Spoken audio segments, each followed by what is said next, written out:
friends. This long week in between episodes seemed never ending, didn't it? But here we are. My name is still Stefan Dubier. I am still your host, and this is still Thoughtvolution, the podcast where the thoughts of others meet evolving minds. Now, my mom always told me that good things come to those who wait.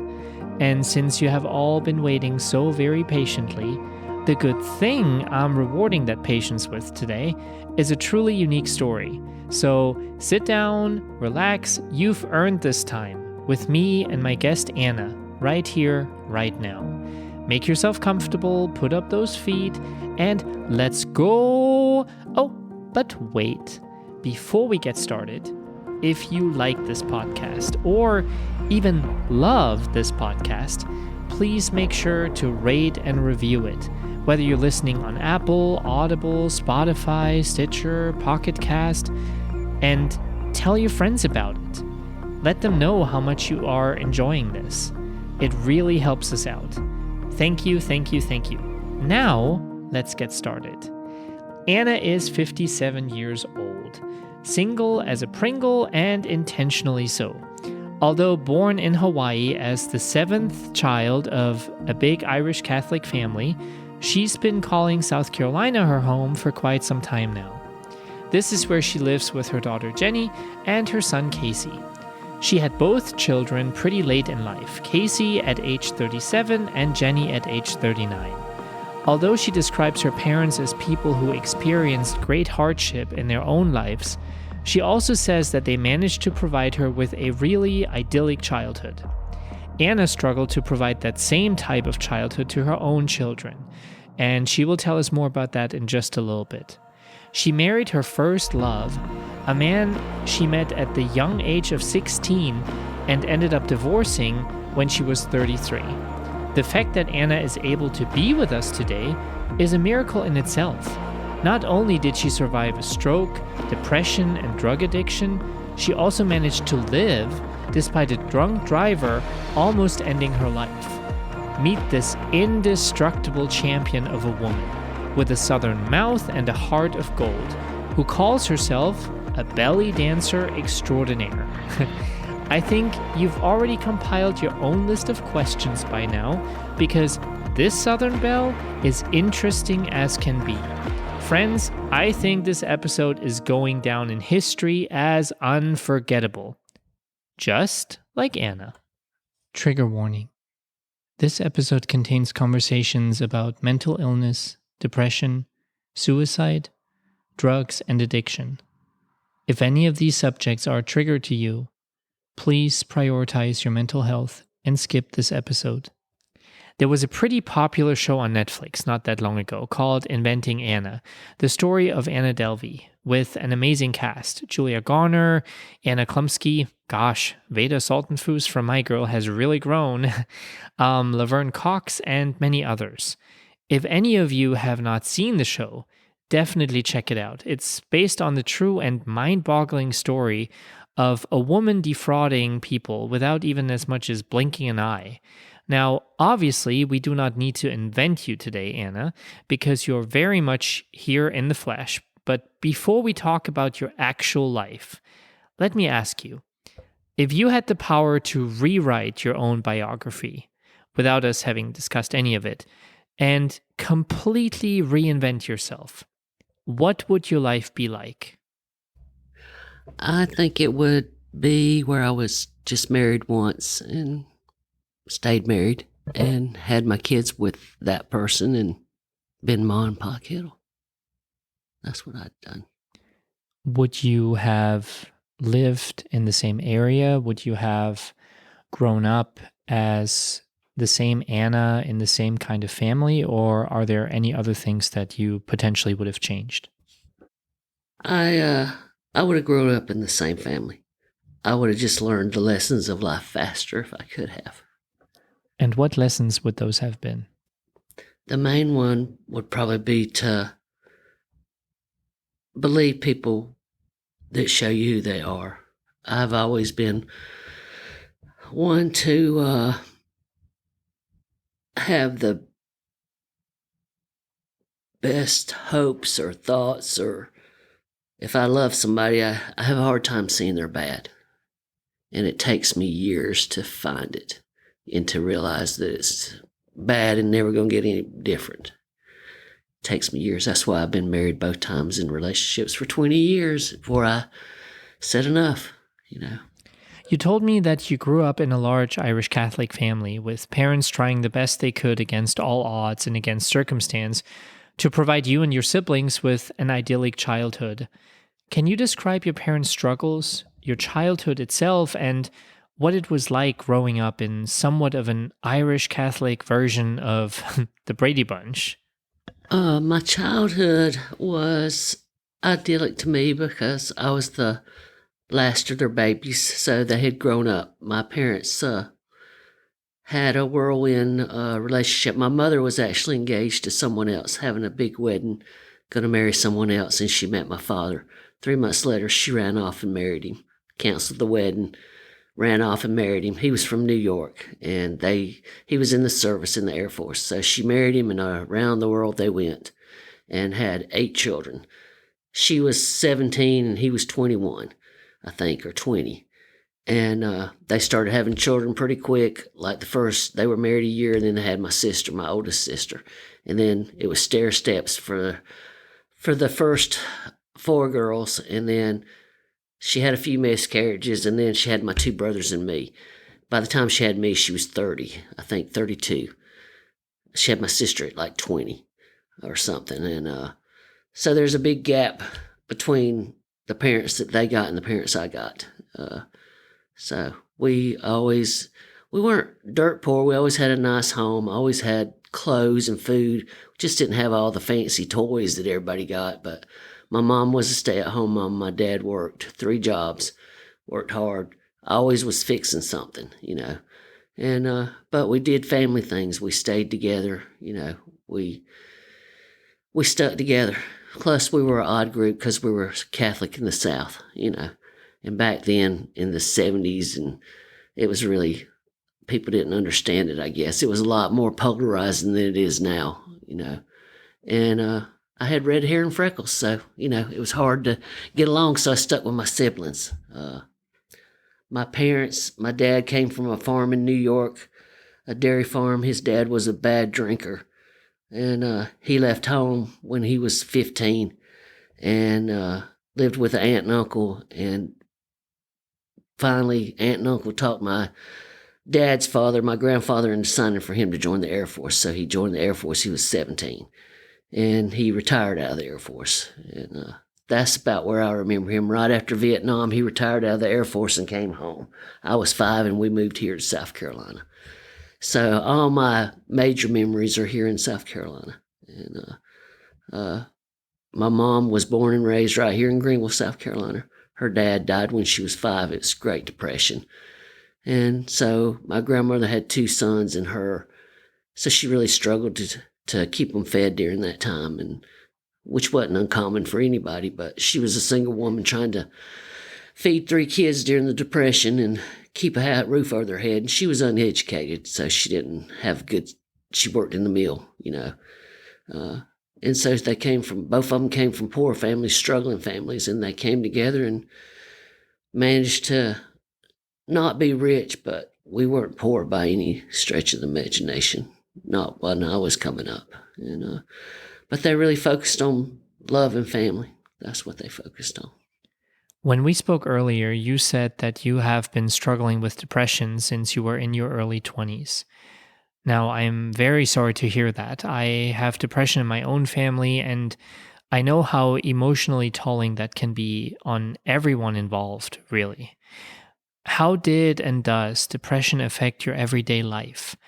How are you managing it, and what would you tell somebody out there who's also struggling with mental health issues?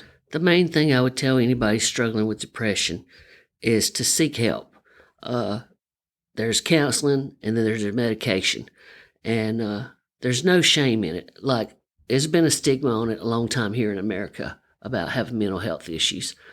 I don't think there should be a stigma on it. I think the shame should come when you struggle in your life struggles, when you could get help and live a much happier life. I struggled in my early 20s because I would go and talk to counselors and I'd feel better. And they'd say, we think you need to be on a mild antidepressant. I'd take it and I'd feel like Superwoman. And as soon as I started feeling like Superwoman, a week or so in, I'd be like, I don't need this medicine. I'm fine now. And I'd stop taking the medicine. And then it'd be a slow decline back into the sadness. That took me until I had my kids to figure out that I needed to stay on my medicine. I take a very mild antidepressant, and it works for me. It doesn't work every day. Some days are worse than others.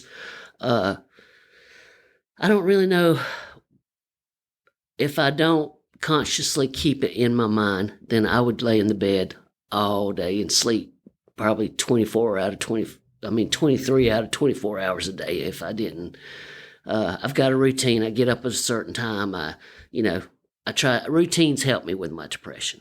And then I found that if I do for others, that makes me happy. It makes me feel good. And it takes me out of my depression. So I do that a lot. Did you ever reach the point in your life when you just wanted to run away or, even worse, give up on life itself?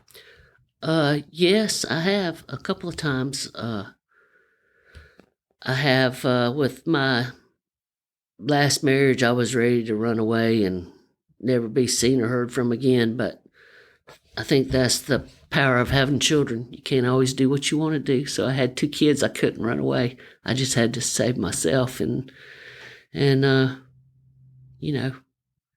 kind of hurt a lot of people, but it was the best thing for me. And I finally got the courage to do it. And so I did. Now, something very important I want to add that many people seem to forget or not remind themselves of often enough. Depression hurts. Depression kills, and suicide is a very real problem in our world that affects so many people and their friends and their families and all of those left behind. To those listening and struggling with depression right now, please seek help. Please reach out to someone you trust and open up about what you're going through. If you have nobody you feel comfortable enough to talk to, then please pick up your phone and call 988. Again, that is 988. It is the Suicide and Crisis Lifeline, and it is completely free and confidential. You matter, and we want you to stay. So please, please, please, I urge you, don't give up. Don't leave. Anna's struggles began in her early 20s, and she's still here. We're losing too many good people to this monster called depression, and it needs to stop. And to everyone out there, please be kind to the people you meet. You never know what somebody else is going through and how your behavior, your words, and your actions might impact them, their day, their choices. So make kindness your default. Please. Thank you. Anna, you also mentioned your battle with drug addiction, another huge problem and a horrible disease that has taken so many good people and sadly continues to do so. How did your struggles with drug addiction begin? How did that affect your life, and how did you manage to recover? It began because I was young and struggling with depression, and a family member married somebody that was pretty high up in the drug trade. And so I had easy, free access to drugs. And it was, my drug of choice was cocaine. And so I could get it for free. And so I stayed strung out on that for a few years, weighed about 90 pounds, and just was, couldn't function without it. I think looking back at it now, I used it to try to mask my depression, because when I do a couple of lines of coke, I'd be bopping around, bebopping happy, and then crash and have to do more. And I was with my first husband, and of course, when you're in that kind of life, you have a lot of what I call hanger-on people, because they're hanging around because they get access to your drugs. and they're not really in your corner. They're not really interested in uplifting you. They're just along for the ride. So I felt like that's what our life was.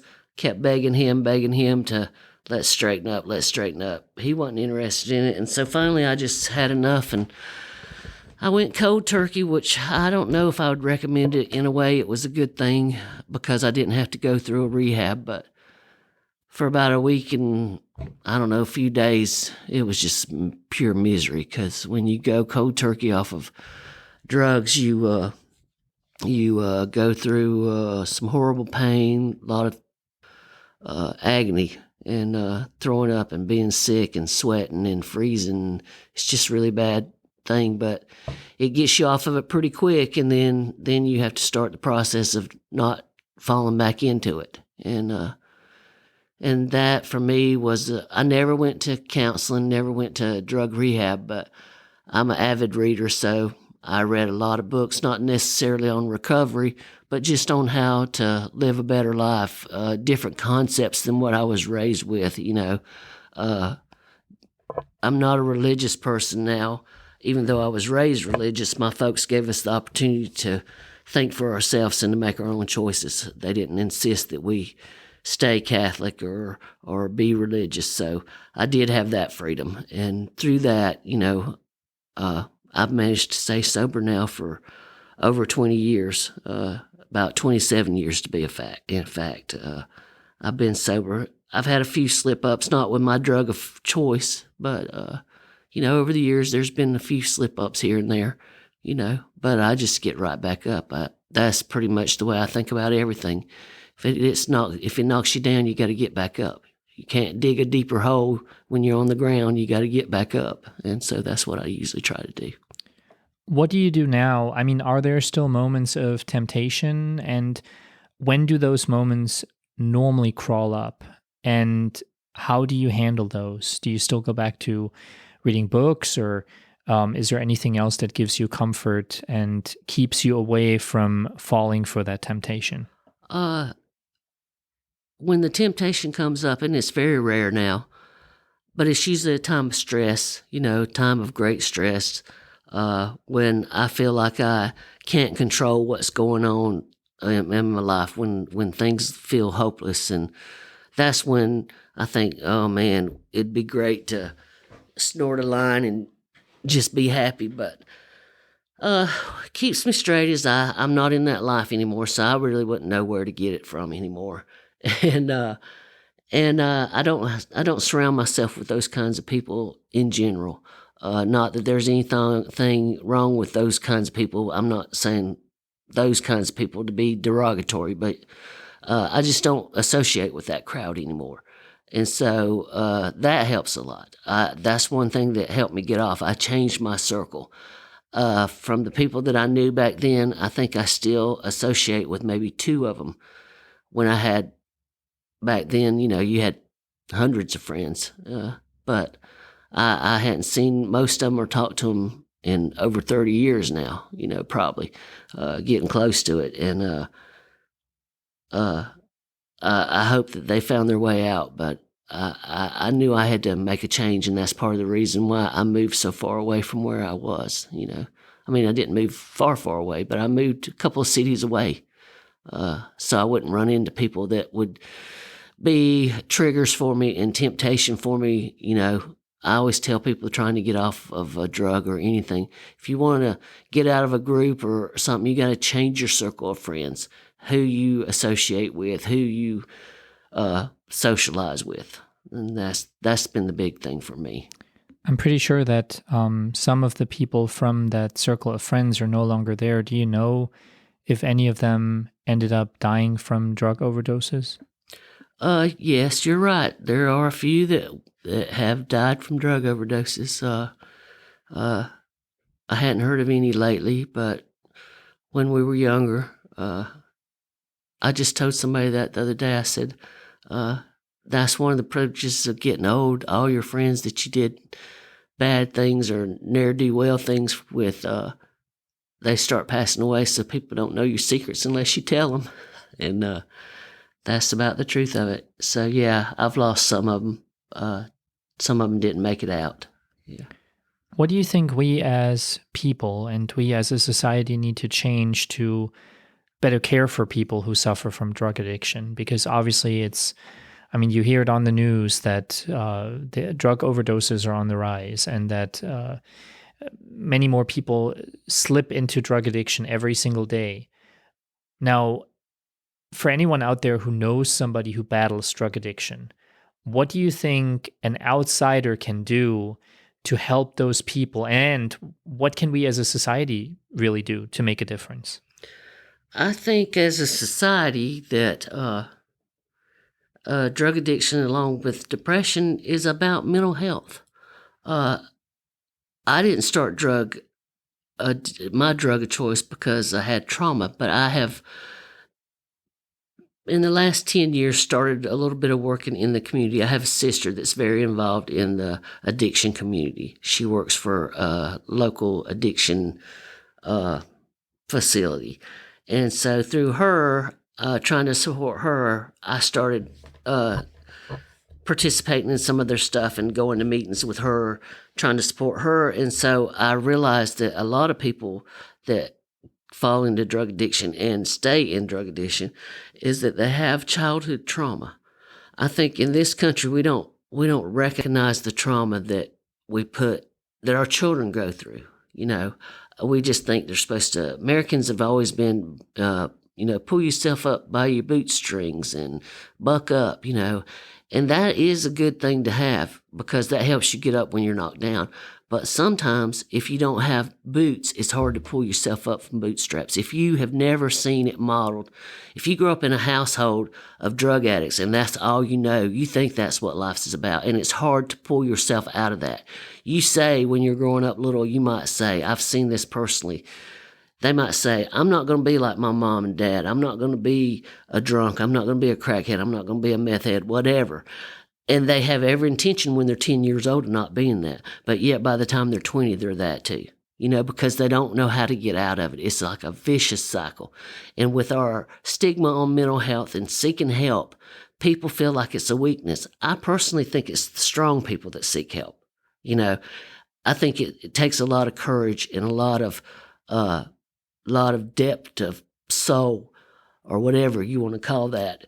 It takes gumption to say, I can't do this on my own. I need help. I need to surround myself with somebody that has better ideas than me. That takes courage and strength because it's easy to stay the same. It's always easy to stay the same and be where you're comfortable.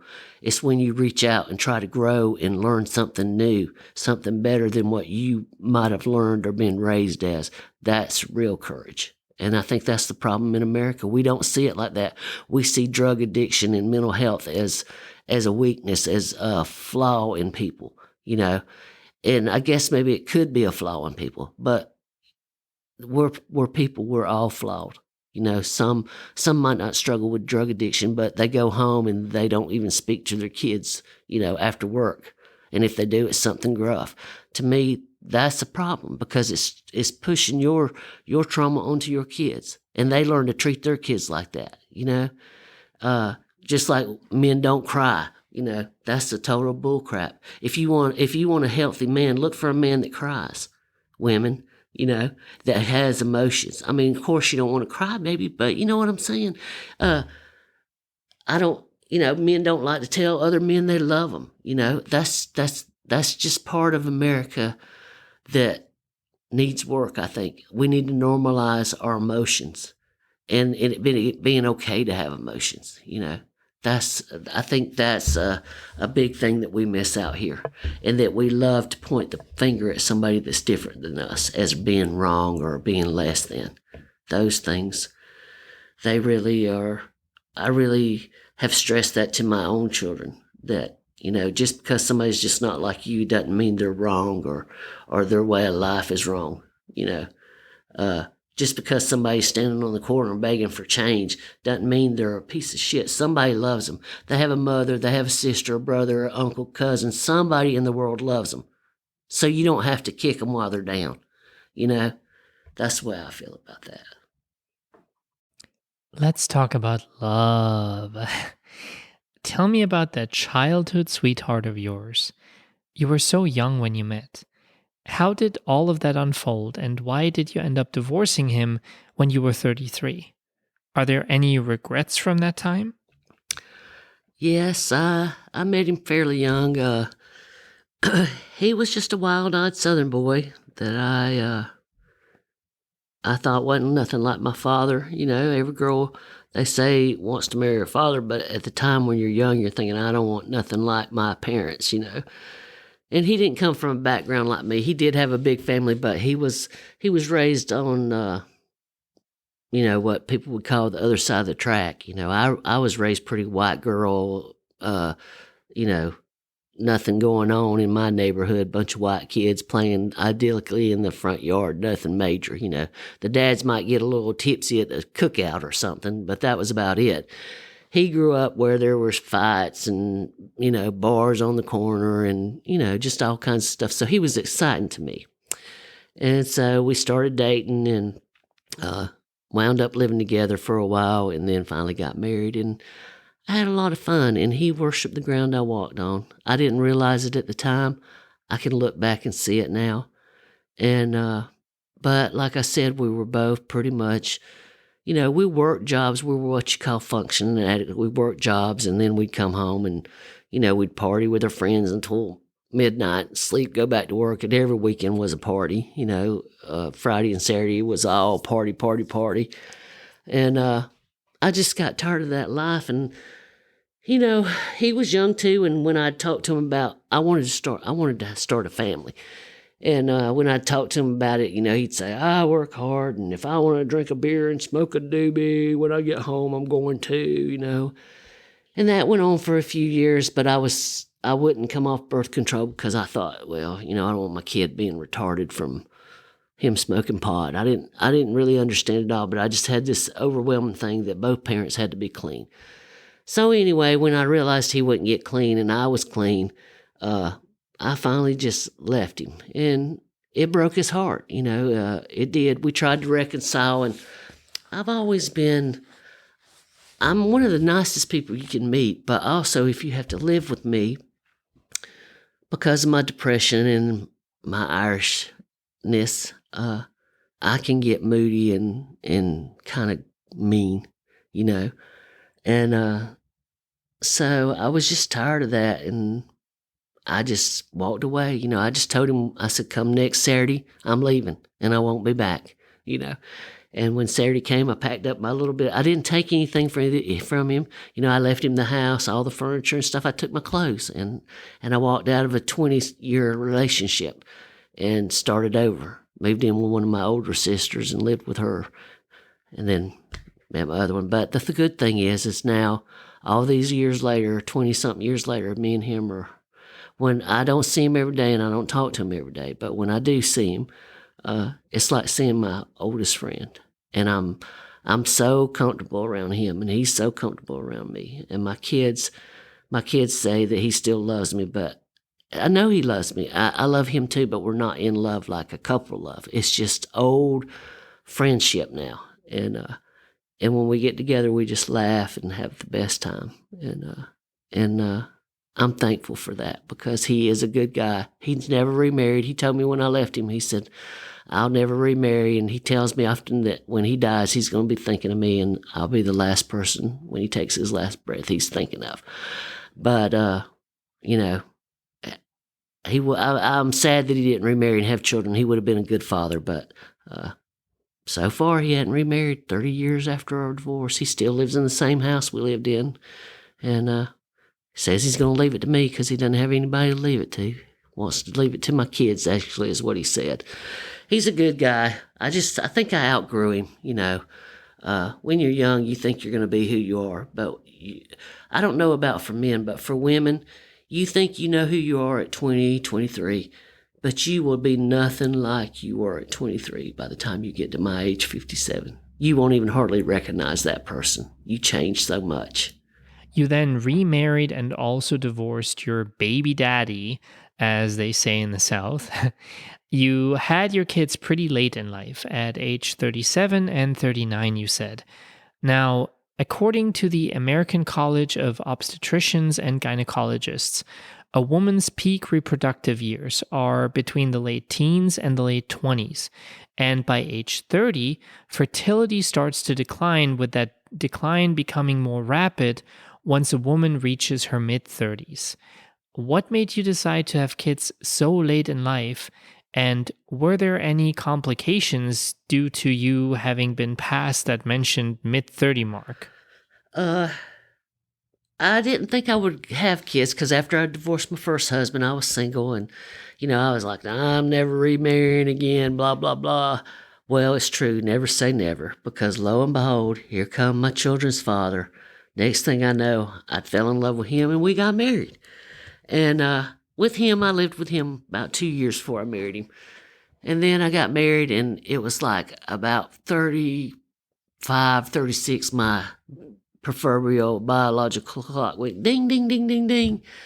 And because when I divorced my first husband, I really didn't think I would find somebody that soon enough and fall in love and soon enough to have children. Because, like you said, I've always heard that the chances of you getting pregnant older is less and less.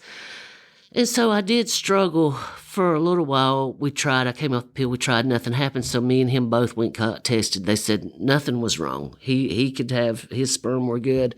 I was fine. They didn't know why. They told us to try to time it, watch my ovulation, blah, blah, blah, certain times better, temperature better, blah, blah, blah. So we did that for, I don't know, 6, 8 months, something like that. It wasn't happening. Every month when my cycle would come, I would just be devastated that I wasn't pregnant. So, we gave up in November. I was just like, I'm tired of this, because every time, like I said, my cycle came, it would just be awful, that I wasn't pregnant. I would just melt and be heartbroken. So I was finally like, let's just give up. We're not. He already had a child from a previous marriage, and I was just like, just not gonna have kids. And I'll never forget, it was Christmas, and my birthday's on Christmas, so we went to my folks' house. And I felt like I had the flu or something, I felt sick. And so I didn't stay long. Our family always got together at holidays, like on Christmas. We would be at mom and dad's by noon, and we wouldn't leave till 9 o'clock, 10 o'clock the following, that evening. I mean, it was an all day long family affair, Christmas was. Well, any holiday that we got together, because we like to be together. And, so I told my mom about 2 hours in, I said, I think I'm going to go home. I'm not feeling good. I might be coming down with a flu or something. And I'll never forget, she cut my hand my face in her hands, and she looked at me and she said, are you pregnant? And I said, no, I'm not pregnant, because I'd just been through all that. And I went home and, didn't really think about it. But by the time Monday come around and time to go to work, I thought, I'll take a pregnancy test. So I stopped, got one, took one, and it come back positive. I thought, oh, well, I must have done something wrong. So I go home and I tell him about it. And he says, oh, so you're, he's excited I'm pregnant. I said, no, I think I done it wrong. Like, you can do a pregnancy P test wrong. So I go back and I get another one, and it has 2 in it. So I take both of them. They both come up. And from the struggle that I had, I still couldn't believe that I was pregnant. I kept thinking they're defective, whatever, So finally I went to the free clinic and took a pregnancy test. And I'll never forget, the lady came out and she had a little pair of mittens. And she said, here, a little pair of booties, crocheted little baby booties. And she said, yes, ma'am, you're pregnant. And gave them to me. And I was in shock. And so that's when I had Casey. And same thing with Jenny. I wasn't trying to get pregnant.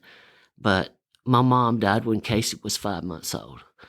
And that threw my depression into a freaking loop, because I had some postpartum depression. And then when my mom died when he was 5 months old, it just really, she was the first person we had lost in our family. And it was unexpected. We knew she was sick. We didn't know she was going to die. She had contracted strep from heart replacement, and we didn't know. I thought she had the flu, but it was strep. And by the time they figured out it was strep, it was too late. They couldn't save her. So it threw me into a big depression, and I was really struggling. And I think if it hadn't been for my son, I might have just laid down and never got back up. I was always a daddy's girl, but once I had my baby, I switched. I was mama's girl then, And so Jenny, she just decided to come along, my daughter, almost 2 years to the day her birthday's August the 15th, and Casey was born August the 30th, 2 years before. They both had the same due date. And then after that, I got my tattoos tied because I was like, I'm freaking almost 40. I can't have 10 kids, because it was like all of a sudden my body knew what to do, And so I got those two, and I think Casey saved me and Jenny saved me. They have continued to save me many times when I didn't want to get up or I didn't want to face something, because kids don't wait. They demand that you do. You can't lay in the bed and feel sorry for yourself because they're screaming, I'm hungry, or we got to go to school or something. You can't just wallow in whatever you've got going on. You got to get up and function. And so I think that has saved me more than once. You also mentioned in your intake form that you went through hell trying to give those kids a certain kind of life. What do you mean by that? Well, I wanted them to have a life like I grew up with, mom and dad, that loved each other and, a stable home. And I did manage to give them that, up until I left their dad. But their dad, I don't know. I think when you marry somebody, you come from two different families, and you don't see the world the same. You don't have the same parenting skills. You don't have the same, I don't want to say values, because I feel like me and him had the same values, but I don't know, I don't know how to explain it. If I say it one way, it's going to sound like I'm bad-mouthing him, and I don't want to do that because I'm big on not bad-mouthing somebody, and especially your children's other parent. But it was like after we had kids, he just got to where he worked all the time, and he didn't really participate in being a parent unless it was scolding the kids, But we went to, everything was left up to me. I had to do the doctor's appointments, take care of the kids, cook, clean, wash clothes, see that they had what they needed for school, just whatever pertained to the kids was all on me, plus try to work too, And then towards the end, he just got, I don't fault him for it because we were both so unhappy, but he just got so grumpy. I called him the grumpiest man in the world. He was unhappy, and so was I. And I believe he would have probably stayed. He came from a family that he really believed that if you married, you stayed until forever, to the end, good, bad, or indifferent. And I came from a family like that too, but thank goodness I had a brain, and I thought, screw this, screw this. But material things were real important to him, and that's why he worked all the time, because he thought it was more important to provide mere material things than the time with his family. I, on the other hand, thought we could do without a new living room couch if we could, spend time together with the kids, carving pumpkins, doing Easter eggs, decorating the tree, whatever, I'm big on family's important. You're supposed to be at your kids' recital. You're supposed to be there if they're playing in the band concert. I don't care if it's the worst concert in the world. You're supposed to be there grinning, smiling, filming like it's the symphony, the symphony. And he just didn't see things like that. And so that caused a lot of hurt between us, because when I was the only parent at things like those, it made me mad at him. And it made him mad at me that I would insist sometimes that he come to things like that, because he thought it was more important to make the money. He's still like that. It's about the money.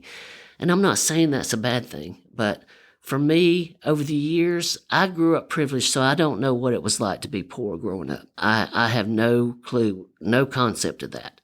I'm the poorest now that I've ever been in my life, but I'm also happy, And so, again, with him, I just had enough, and I walked away. I walked away from that 22-year marriage with 2 kids with no alimony, no child support, no part of the house, no part of our retirement, no money out of the bank. I had $300, and I left. And it's been a struggle, but I don't regret it. He's remarried now, and I'm hoping he'll be happy, and I have very limited contact with him over the kids. I still hold a lot of resentment for the things that I feel like he did me wrong. But I work every day to let those go because I don't like holding that. And I try to build him up like Superman to my kids. They're 19 and 17 now, and they're starting to see that maybe he's not Superman, but I always tried to make him Superman because I think it's important that kids think their dad is Superman, especially when they're young. There's time enough for them to find out that he's human when they get grown. So, but I think with him and I, we're at a pretty good point. I think we get along really well as long as his new wife isn't around. For some reason, she doesn't like me. I mean, I've never done anything to her, but she just doesn't care for my company. And so there's been a few times that we've had to do kids, and she just looks like she smells shit when she sees me, And of course, me, I'm pretty friendly, and especially when I realized that she thought she didn't like me, then I'm always real cheerful and happy around her, just to be the bitch that I am, But no, I don't regret leaving any of them. I don't regret walking away from everything, but my little place now is a dump, and it's nothing fancy, but it's mine, and it's paid for, and I don't have to walk away from it. I can live there. It can fall down around me, but I don't have to walk around away from it, like I have. The things that I miss both about leaving both my husbands, I've always been an avid gardener. And I had a beautiful garden at my first husband, with him. We worked on that yard and made a beautiful garden. I had to walk away from it. And then with my kid's dad, I worked on that yard and planted beautiful things and had to walk away and leave them all. So now when I plant something, that's what I say. I might not live to see you grown, but I ain't going to have to walk away from you, I think you can be very proud of everything that you have done and that you continue to do for those kids. And filling in the blanks for somebody who's either not present at all or who's only partially present is one of the biggest challenges a parent can face, because you are always forced to put on two hats for those kids. So I think you deserve a hug, first of all, but you also deserve a medal for doing that, because there are many parents who are not there for their kids and who don't stand up for them. So what are those kids doing now? You said Casey's 19, so I guess he's getting ready to join the workforce. What are his plans? What are your daughter's plans? What's going on there? My son is still struggling to find exactly who he is, but he doesn't believe. I personally think he needs to go to law school because he would be a great public defender. And maybe one day a Supreme Court judge, because he is so fair and so level in the way he thinks about things. His fourth grade teacher told me when he was in fourth grade, she said, and I hope he grows up to be a lawyer because he's going to make a great Supreme Court judge one day, is what she told me when he was, and she was right. But he doesn't see that. He doesn't think, he hated school because he is autistic, but he's very high functioning. Most people don't know that he's autistic, but he struggles with classwork. It's not that he doesn't understand, just something about his autism. He can't organize enough to do classwork where he feels comfortable and feels like he can be successful at it. So I can't get him to go to college. So he's working with his dad. They have a part-time business doing landscape work, grass cutting. So he does that, picks up an odd job here and there right now. He's really kind of at loose ends, but I know when I was growing up, it was like you had X, Y, Z. You grew up and you graduated, you got a job, went to college, blah, blah, blah. It was just laid out, bam, bam, bam, you had to do.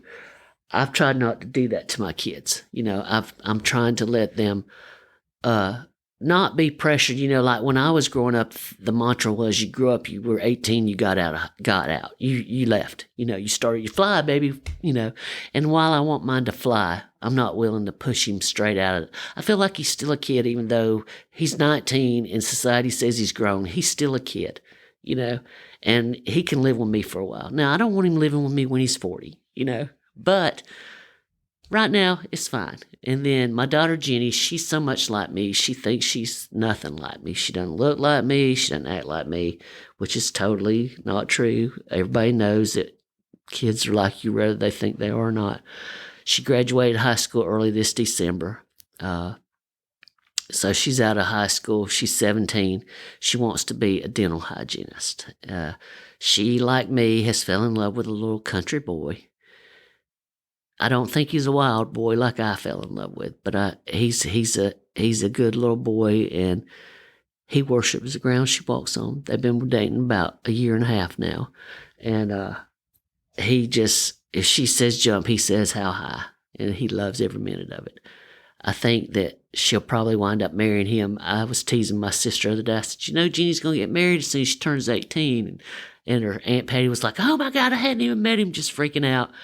And I was just teasing her, like, she said, Aunt Patty, you don't know when you're being teased, She said, I'm not going to marry at 18, So I think she has learned a little. She says she doesn't take marriage advice from me because, I've been divorced twice. But I think she is smart enough to know that she needs to live a little bit and grow a little bit before she commits to being married. And they can do it together, And that's what I told her. I said, you don't necessarily have to marry him right away. Y'all can live life and explore a little bit together. And then if you still want to get married, you can. Just live a little bit, So I'm hoping that's what she's going to do, According to UTMB Health, stroke kills 140,000 Americans each year.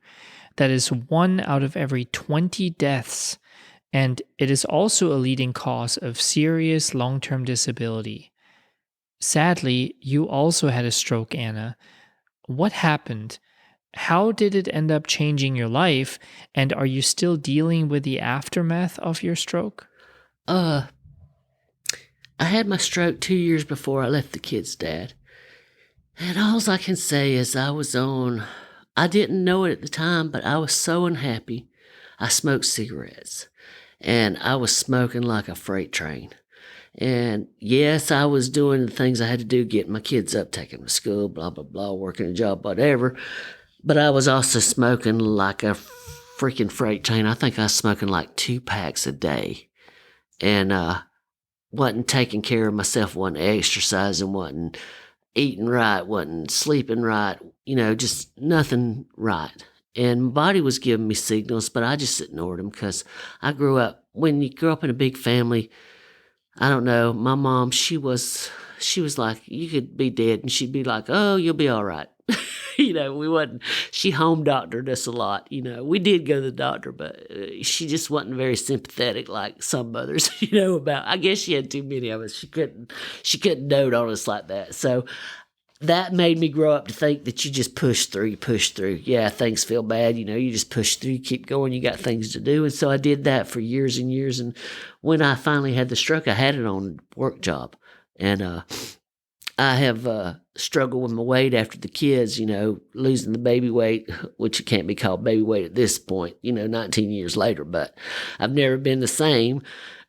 So I thought that maybe my blood sugar had dropped, because I was feeling kind of wheezy, and my coworkers were saying, no. And I told one of them I worked with, I said, just go get me a pack of M&Ms, I'll be all right. And I put them in my mouth, and I thought they were in there, but they were looking at me so they could see it dripping out of my left side, Anyway, they wanted to call the ambulance. I said, no, call my husband, because we both worked in Greer. And so he come and got me and took me to the family doctor, and the family doctor right away took a look at me, and he's like, you need to go to the emergency room. I'll call and tell them you're there. So we go to the emergency room. They get me in. They hook me up, and this is my stroke. You hear people say stroke does different things, but mine just brought out the meanness in me. And so I was laying on the table. They had me hooked up, and it was a male nurse, and he was like, how many packs of cigarettes you smoke a day? Cigarette this, cigarette that, cigarette, And so I was like, God, in my mind, I was like, God damn, I want to smoke a cigarette. So I said, I want to smoke a cigarette. He said, ma'am, you can't smoke a cigarette. So I was like, don't tell me, young man, I can't smoke a cigarette. And he was like, you can't smoke in here. And he had me up. I said, either you unhook me and let me go out and smoke a cigarette, I'm going to unhook myself. So anyway, he unhooked me. They made me sign papers, and I went home. This is how stubborn and mean I can be when I'm not thinking right. So I went home. I made Marty take me home. That's the kid's dad. Took me home. Kid's there. I've had a stroke. And I'm laying in the bed. I say, I just need to take a nap. he's done tried to talk me into staying, and I won't have it. So I'm back there in the bed, and thank goodness he was smart enough to call my sisters. I actually have 5 sisters because my parents adopted a girl from Germany when I was about 8 years old. So she's my oldest sister. Her name's Hildegard. So he calls my sisters, and all of them didn't come, but 2 of them did. 2 from North Carolina come down, my sister Amy and my sister Dutch, and they basically come back here and said, "Get your ass up out of this bed. You're going back to the hospital." And I did. And I wound up staying like 2 weeks in the hospital. And I was lucky because I recovered. I don't have any side effect from it. I feel like my left eye droops a little bit still, but like my left side works and stuff. It didn't at the time. I had to go through therapy and stuff. And the only reason I did that is because I was just too damn mean. I just wasn't going to let it win, And that's the way I face life. I try to be easygoing, but when chips get down, I'm just too damn mean to give up. And I'll be like, "I'll show you." And that's what the therapist told me if I didn't do what she said, that I would never have the use of my left side. So I said, "Oh, yes, I will. If it ain't nothing to do." And I picked the arm up, I bent these fingers down, "Do this," shot her a bird, And I got lucky. But I do face, I hadn't smoked since then. That was 8 years ago. Coming up on 8 years. In May, it'll be 8 years. I hadn't smoked a cigarette since then, and which was a blessing. I don't believe in God, but my sister Debbie said that God killed that part of your brain with that stroke so you wouldn't smoke no more. I said, "Okay, well, thank you," But I hadn't wanted a cigarette. I didn't have to. I had tried to quit smoking 1,000 times before that. I even tried patches, gums, Nicorette, whatever. A prescription one time for it, but I just always went back. But after and my sisters would say, "When are you going to quit?" And I'd say, "Oh, well, it's going to put me 6 feet under." Well, when it almost did, I was like, "Okay, I get it." Of course, now I have to take medicine. I take about 4 pills related to the stroke, and I'll have to take them my whole life, which I hate. I never took a pill before I never was a pill head when I was a drug addict. And now I have to take that. I have to take an aspirin and a couple other things. And, every year I make it, there's a less chance that it's going to reoccur, So it was in my brain, it's a brain stroke. And, but that helped me see things clearly, because it was like, when you come that close to dying, it clarifies your life. I didn't see my life flashing for me, but it clarified what I wanted my life to be like. And I don't have the life that I want yet, but I have a lot of the life that I want. And so if I don't get the rest of it, I can be happy with what I've got, because I have peace in my life. And that's what I was looking for, peace. As if you didn't have enough lemons to make lemonade, life then once again almost ended when a drunk driver almost killed you. Can you tell us about that?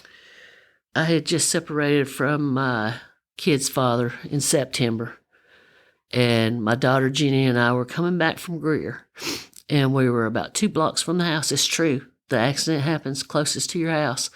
And we were coming down, and he decided that he was going to turn left right when we got to him, and he hit the front of our car, and it threw us off the road into this big gully and almost flipped us. And I didn't think I was hurt. It was scary because I'd never had the airbags come out in a car before on me. So I thought the car was on fire, so I was trying to get my daughter out. She was scared to death. It was a hectic scene. But anyway, he got arrested for... He was I shouldn't say drunk driver. He was an impaired driver. He was on pills. He was messed up on pills. And so neither one of us went in the ambulance and stuff. And so about 3 days later, it just hit me. My back was messed up, and I went to the doctor, and now they won't give you pills. They don't want to give you pain pills because everybody's got such an addiction to them. And so even when you really need them, they don't want to give them to you. They give you Tylenol. And Tylenol is a great product, but when you have major trauma, it don't really cut it too good.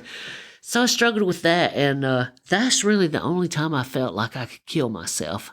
I remember probably about 6 months in, his insurance, my insurance, going back and forth if they should pay, da da da da da. It was just a big mess.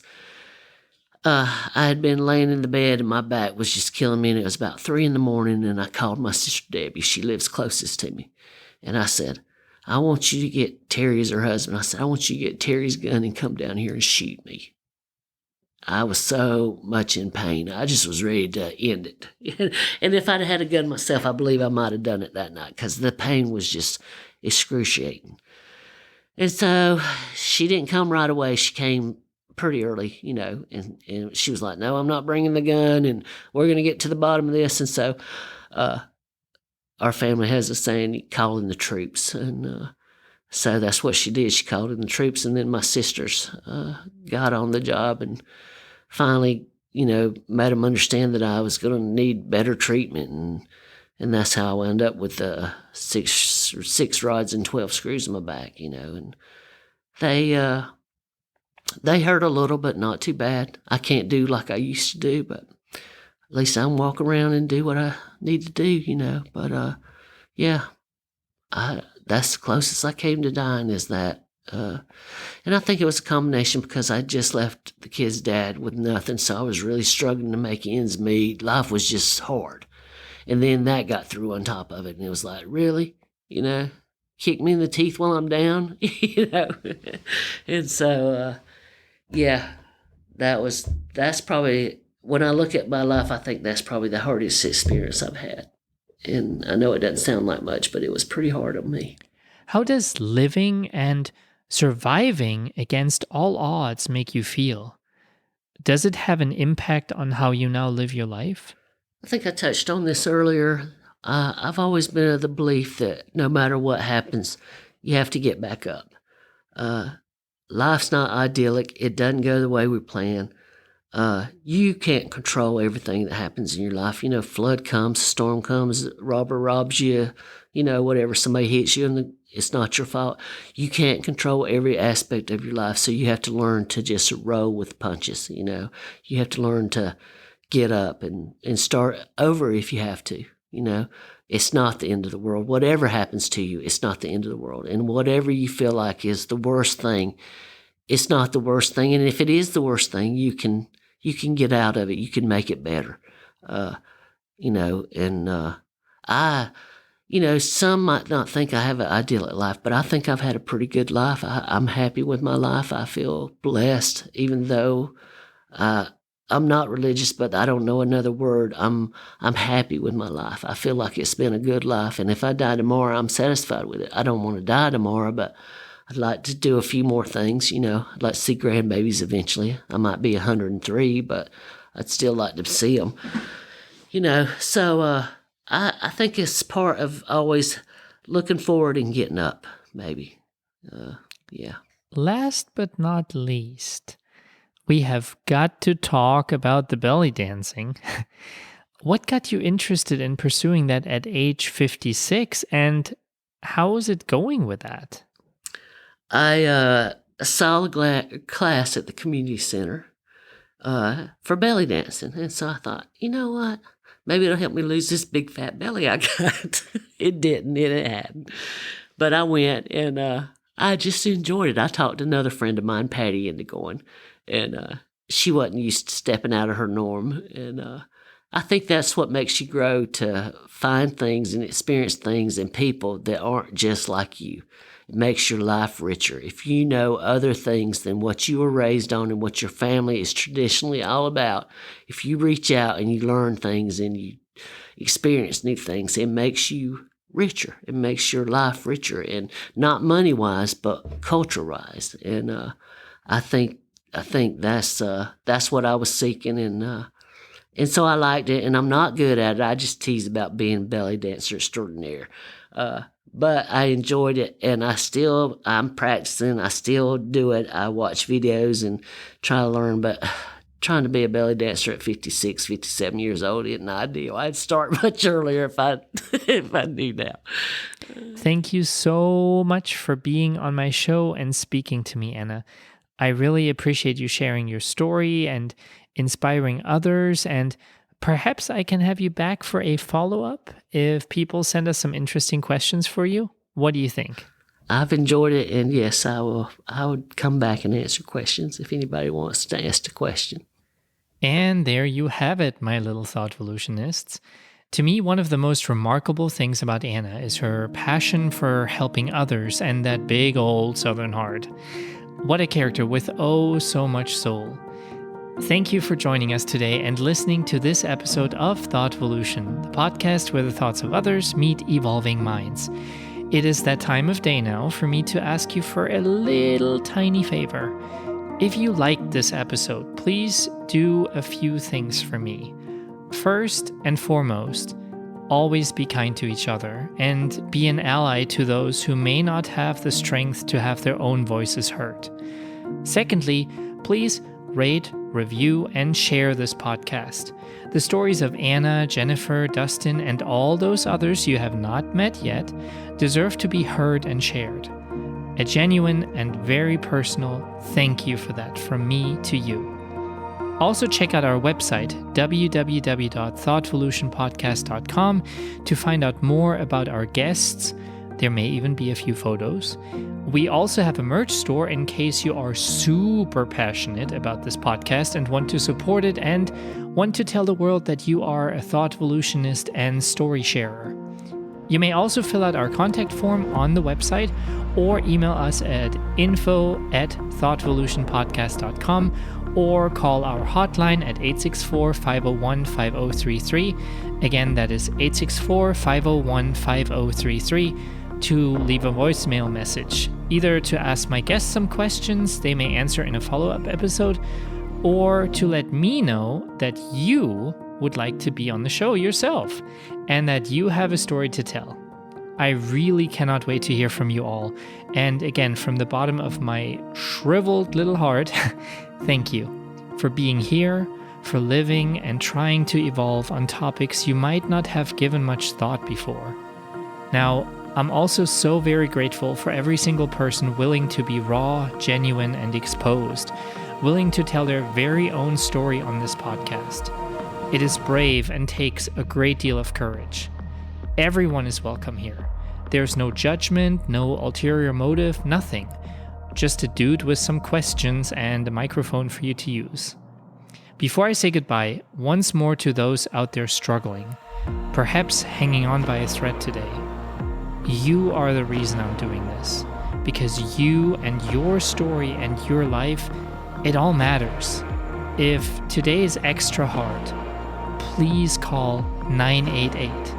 Again, that is 988. Don't leave. Please stay. I will talk to you all next week, and I love you all. Be safe out there.